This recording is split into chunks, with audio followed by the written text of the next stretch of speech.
The 2-2. Strike 3 called for the first out.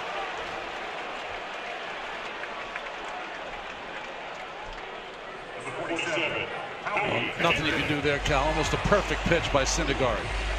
98 miles an hour. A little comeback to the outside part. That's that two-seamer that comes back just a little bit, just enough to get the strike. He throws hard, and Travis d'Arnaud may have broken a string. He's going to head over to the dugout. I don't think he broke the string. Syndergaard did.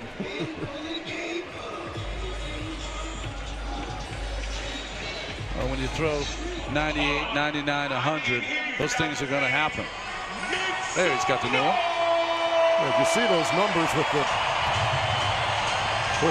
miles per hour, and somewhere Aroldis Chapman on his sofa stood up and took notice a little bit. Hey, that's not bad. Of course, Chapman lives in that neighborhood.